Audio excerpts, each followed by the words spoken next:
Olá, estudantes, sejam muito bem-vindos aqui. Chegamos finalmente na quarta videoaula, na nossa quarta competência, a disciplina de Recursos Humanos do curso de Administração, e eu sou o professor Danilo David. Vamos lá começar. O tema dessa competência é conhecer programas de desenvolvimento de pessoas.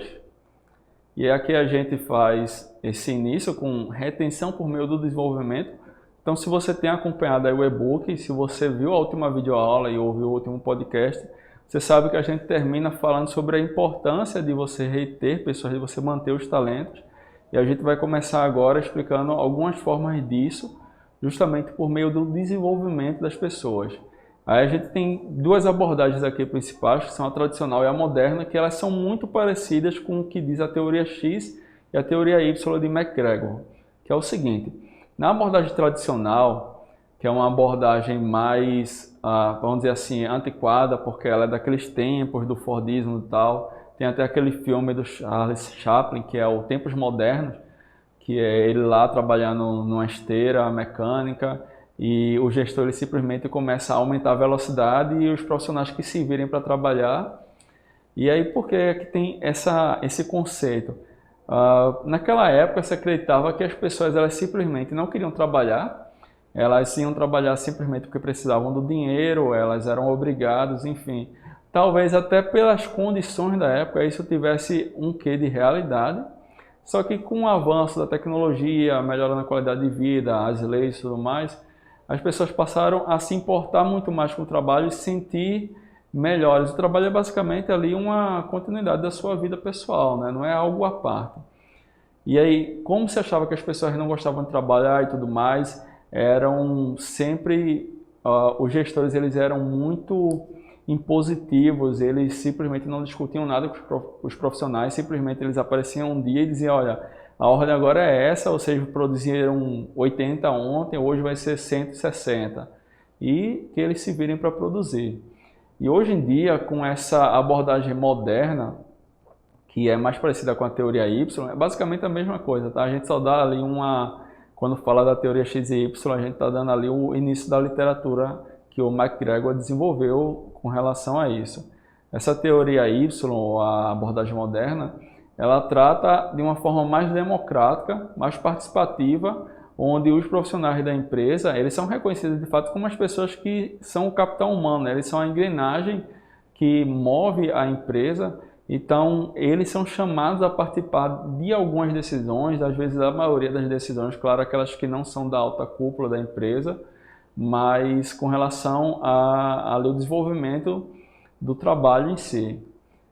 E aí a gente vem para o próximo tópico aqui, que fala do treinamento e desenvolvimento. Isso tem uma relação com toda a competência e com o tema abordado, porque com o tempo foi se descobrindo também que quando você treina as pessoas, você as desenvolve. Você treinando e desenvolvendo, você tem profissionais que são mais leais às empresas, porque eles vão perceber que eles foram ali valorizados, houve um investimento neles para que eles tivessem treinamento, desenvolvimento. Porque, por exemplo, a pessoa ela entra na empresa, ela tem determinado curso, determinada formação técnica, e aí ao longo da empresa ela passa por uma bateria de treinamentos, ela se desenvolve e ao longo de alguns anos na empresa ela está um profissional muito mais até buscado pelo mercado.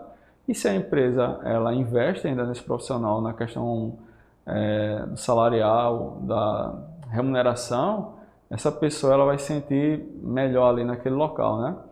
Existe essa diferença do treinamento e desenvolvimento, porque assim, o treinamento, eu posso treinar uma pessoa para um cargo que ela vai ocupar, e tudo bem, ela vai ocupar aquele cargo e ela pode ficar eternamente fazendo a mesma coisa com base naquilo que ela foi treinada.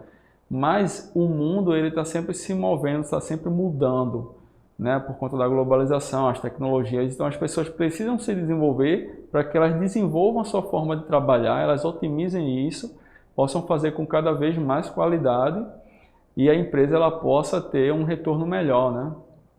E aí o desenvolvimento é isso, ele é algo que vem ao longo do tempo, ele não é só um treinamento de um final de semana ou de uma semana que acontece numa empresa, uma formação, enfim. E aí nós temos as categorias ou camadas do desenvolvimento de pessoas, que é bem interessante essa parte, porque vê como desenvolver uma pessoa está intrinsecamente relacionada a desenvolver uma empresa.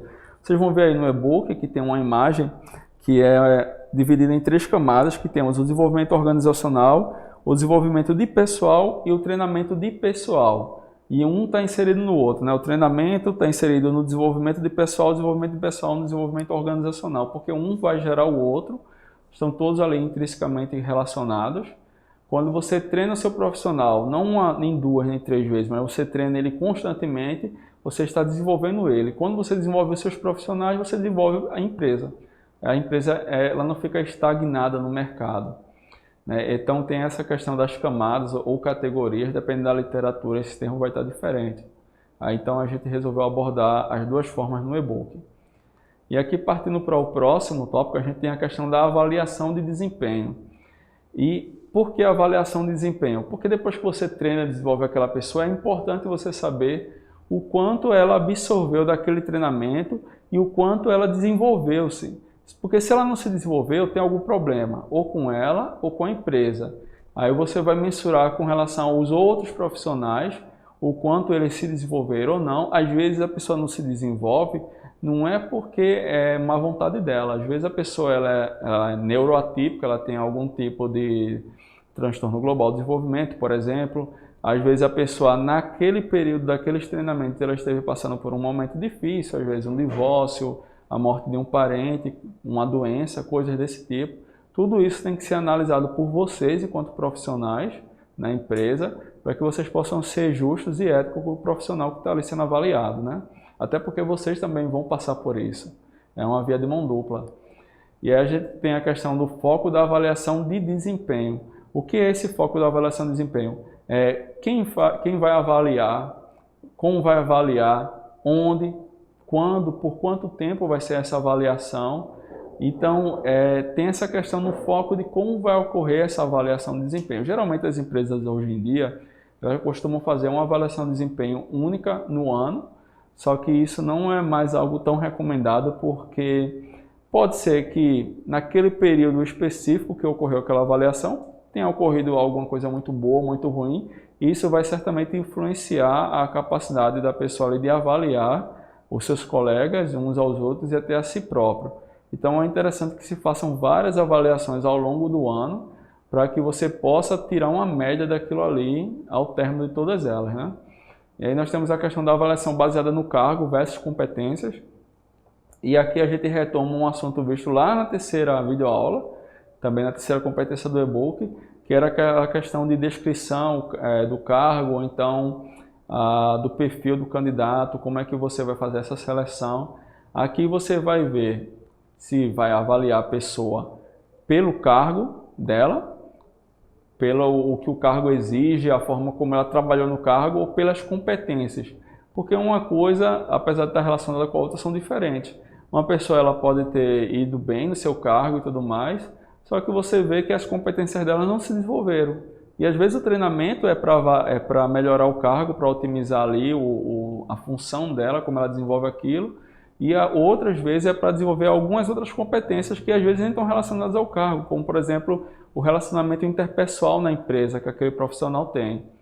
E aí por último a gente chega até a questão das recompensas organizacionais. Essas recompensas aí vocês vão ver lá para frente no e-book, que elas podem ser remuneradas, né? Pode ser por meio de dinheiro, de salário, e tem outras questões, outros benefícios que você pode dar para o profissional que não necessariamente são dinheiro, mas para que aquele profissional ele possa se sentir valorizado. Tudo isso aqui, como vocês viram, treinamento e desenvolvimento, é um aprofundamento realmente da questão de você reter, de você manter esse talento na empresa. Então, vocês indo lá no e-book, vocês vão ver alguns detalhes bem interessantes com relação a essa questão de recompensas organizacionais. E também a gente vai tratar um pouco mais disso no próximo podcast, dessa competência. Mas não deixe de ver os 3 juntos, né? Podcast, e-book e a videoaula, porque assim vocês vão poder interagir melhor lá no nosso ambiente virtual de aprendizagem e vão poder desenvolver melhor as suas provas. Então é isso, até a próxima disciplina.